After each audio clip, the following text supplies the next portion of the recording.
Good, gods and goddesses? So this is going to be a 3-minute video, just giving you a heads up. We're going to be talking about the Illuminati, aliens, and consciousness and things of that nature. So let's talk about channeling first.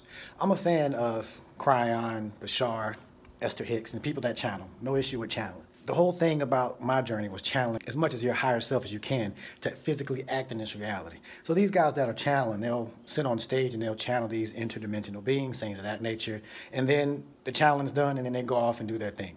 Information is good, I'm not saying that that's a problem, but what could be done if those beings could interact with this reality on the floor, right? And some of them will say, well, you know, there's rules and this, that, and the other. But if you incarnate on this planet, if you come from the bottom up, then you're just as human as the other ones. And if you can contact your higher dimensional self and channel your higher self, then now you're like one of those aliens on the planet, right? Doing things in a human body. If I'm able to do this, who knows what other beings are here?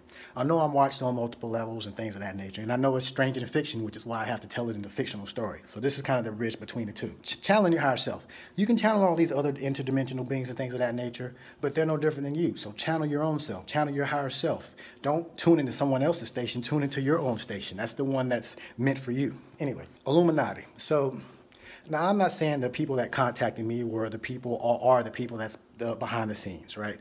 The long story short with them is they're talking about the things that they want to do in secrecy in these elites and things of that nature. The people that I was talking to, and I wanted to hear them out, right? Just to see, have my own experience. And this is the second time, and both times I was like, nah, because they claim to be really about the light and really about helping humanity and things of that nature. And they may have a different way of looking at it. I'm not saying it's good or bad. My journey is about doing these things in the light. And I know I'm watched on multiple levels. I use the same protocols that they use as far as putting things out there in plain sight, in the public.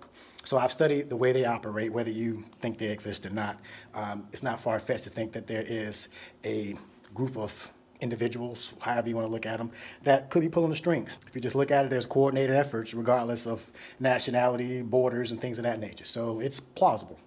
And I've had my experience of things that make me believe that there are some puppet masters behind pulling the strings.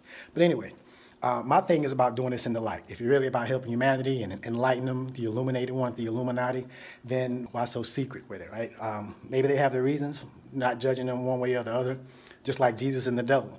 They were cool, right? Jesus didn't have a problem with the devil because Jesus knew the devil was in him as well. We both have good and bad within us.